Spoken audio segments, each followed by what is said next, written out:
Five Nights at Freddy's is synonymous with fan games. From titans like Five Nights at Candy's to some of the scariest shit I've ever played. And if you haven't been living under a rock for the past year, then you'd probably know what Five Nights at Freddy's Plus is. It's by far one of the most hyped fan games ever, being a remake of the masterpiece that's the first mainline game. It's speculated to be released around 2024, but what if I told you it's already out? What if I told you you could download the entire game right now and play the entire thing for free? You wouldn't believe me, right? I wouldn't either until earlier this month, where I stumbled across a let's play of the game in my recommended. So I clicked it, just to see that someone had recreated the entire unreleased game in 24 hours. Why would someone do this, and why has this spawned more and more fake games? Trust me, the rabbit hole goes so much deeper. That got your attention? Let's go from the top. This is Lost Pool Play, a 22-year-old Latvian FNAF YouTuber who also makes games. And on the 20th of February 2023, they posted this video. I made FNAF Plus in 24 hours, showing how he used the public teasers that FizzLon posted to recreate the entire game, or at least everything we know about it so far. Is it accurate? Probably not. There's a lot we still don't know about FNAF Plus, things like a plus mode, a custom night, new gameplay mechanics, and so much more. But to the core FNAF 1 gameplay and surface level visuals, it nails it. It undoubtedly takes the core concept of FNAF Plus and executes it decently well, visually and gameplay wise. The office looks pretty decent with good lighting in models. The cameras also look pretty solid, aside from a couple goofy shots. There's some terrifying camera angles, mostly from Foxy. It really emphasizes that he should not be moving. There's no white pupils or sign of life, but there is that. FNAF Plus Unofficial nails sound design in a way that the original mainline game never even attempted. You hear the animatronics banging on the doors. It completely contrasts the subtle noise of the first game in favor for... and it works amazingly. It's a different type of fear that the first game never got close to. Chica and Bonnie are mostly sound focused in this game, with Freddy being more camera focused, causing you to have to switch between them, which is pretty stressful at times. But when they do get to your door, holy shit, bro. This just emphasizes how good FNAF Plus will be. Of course, the level of quality between this and the real game is absurd. Just look at the attention to detail in the shot from the real FNAF Plus, and then compare it to the fan-made version. But to be fair, this was made in just under 24 hours, with it receiving a few updates to add all 5 nights, a custom night, cleaning up GUIs, and the masterpiece that is the main menu music. But it makes you wonder, where do you draw the line between fake and fan game? Scott has been nothing short of incredible when it comes to supporting fan games, allowing them to develop and grow with the Fazbear Fanverse initiative, providing them with budgets and that.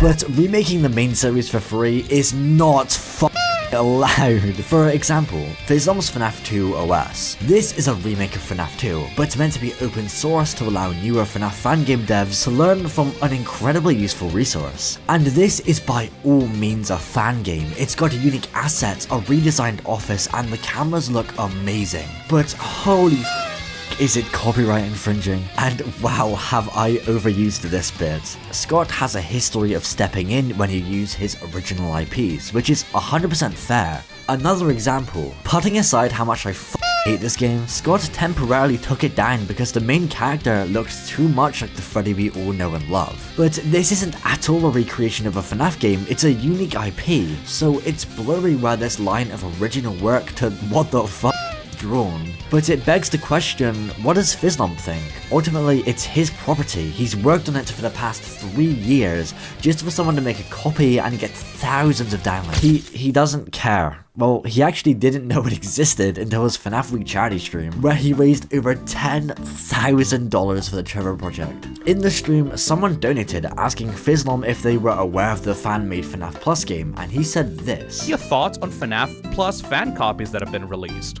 I have not seen a single one. Honestly, I have not checked out the FNAF community much after Security Breach. Like, I've been out.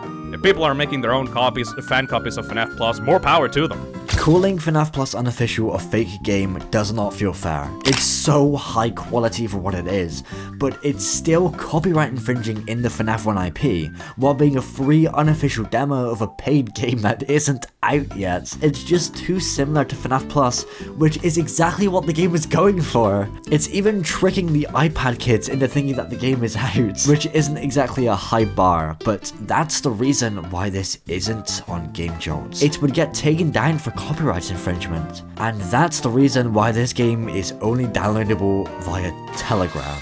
You know, that old messaging service that's like Discord? If Discord was a WhatsApp clone from 2013. But if you scroll through Lost Pool Play's Telegram page, you might notice, another f***ing game. Because on the 24th of May 2023, Lost Pool Play uploaded another video on his channel. My FNAF 3 remake, Five Nights at Freddy's 3 Plus. And holy sh**, this game goes so hard. Calling this a FNAF Plus fan game does not do it justice. With incredible character designs, a remade office and camera system, cutscenes, it fixes the boring monotonous gameplay of FNAF 3 with extra gameplay mechanics, it fixes the Springtrap jump scare with this, and there's a dancing Helpy. What the f else do you want? So, the game starts with a cutscene where you walk towards Fazbear's Fright. This cutscene is painfully long, and you have to go through it every single time you die. In the first night, you'll immediately notice the remade office. Basically, just the original, but 1080p and glow. The first night is typical FNAF 3, aka nothing. But this gives you time to check out the cameras, and oh my god, they got rid of the insane static. Again, the cameras are solid, aside from a couple which just look rushed. Why do these machines have no texture? It looks like a Roblox game. You might also notice an option to reset the cooling and an oxygen meter. These become relevant as we move into night 2. This night, Springtrap himself and two of the funny watermelons are now active. Oh yeah, the phantoms. A lot has changed in this game when it comes to how they behave. For example, you can now stop Phantom Freddy with good timing. When he approaches your window, you have to flick down your blinds using this lever when he gets to the end of his walk animation, making it feel a lot less RNG based. Also, the puppets. The puppets, we tried to have a staring contest video in the first game, but now at a random interval, the puppet enters your office where you have to quickly look at your cameras on maintenance panel. This sounds like it would keep you on your toes, but in combination with Phantom Freddy, it can often result in a pretty unfair jump scare. Phantoms like Balloon Boy and Foxy work the exact same, having to flick down your monitor with Balloon Boy and having to look away from Foxy and flip up your monitor. Also, the oxygen meter. Like in the original game, there's ventilation errors. But unlike in the original game, if you get a ventilation error, this oxygen meter begins to deplete. If it depletes too much, the screen gets darker and darker. But it doesn't really matter, because even if it reaches 0, there's no penalty, it's just slightly harder to see. This button here also acts just like the FNAF 2 music box. You have to keep it wound up, otherwise Springtrap basically teleports to your office and triggers a bunch of errors. These mechanics, along with a few of the phantoms being changed, adds a lot to the game.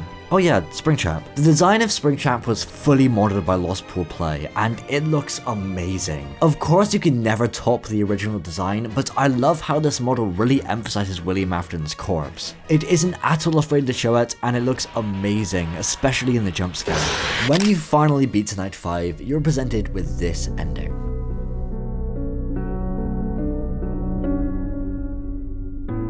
But in a recent update, Lost Pool Play added a secret ending. If you open the game and type HELP onto your keyboard, this happens.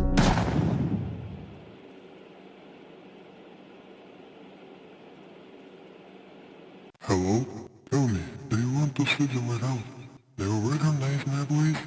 Thank you. The only thing that's really missing in this game is phone calls. The FNAF 3 phone calls are definitely my favorite, they just have so much charm to them. Oh, and also minigames would be nice. They're a core part of the game, so not having them leaves it feeling kind of empty. And also Springtrap never enters the vents, leaving the vents completely useless. This is Phantom Bonnie. I'm pretty sure that this guy represents Springtrap when he's in the vents, as he has no jump scare, but I really have no idea. Why not? Why not just play the game and find out? Because this game holds revealed something very sinister below the surface level. YouTuber Wallace Games played through FNAF 3 Plus on their channel, but their copy of the game was a Trojan, a type of program that is fully functional but has hidden malware that steals accounts. It's not just one case either. People have reported, and I'm not even kidding, a program called Trojan.agent being flagged by their antivirus when installing the game. Not to mention how any upload I could find on GameJolt of this game has been taken down.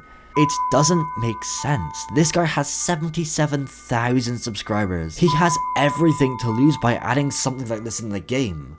So why would he? So is it the Telegram download that contains suspicious software, or the re-uploads on GameJolt? Wait, what is that?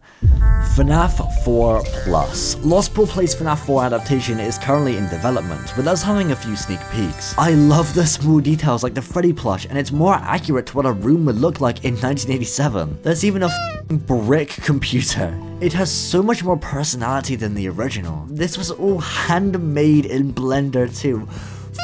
We've even gotten some finished screenshots, and visually, again, it looks amazing. He's even hinted at maybe different languages? For the release date, I'm assuming this will be out in a few months, although apparently his graphics card has really kicked the bucket. I'm sure that Lost Ball Play will continue to make these Plus games. It's definitely working out for him.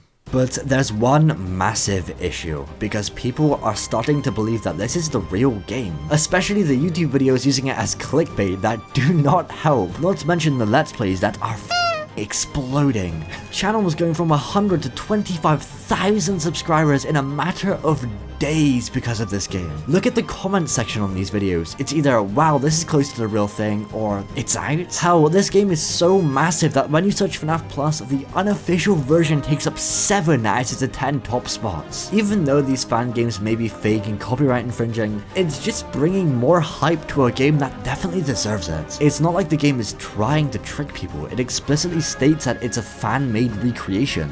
When the real thing is released, I wouldn't be surprised if the game had a peak player count well into the thousands. So, if you want to learn more about FNAF Plus, click the video on screen now to learn everything we know about it so far. Have an amazing day, and happy Pride Month!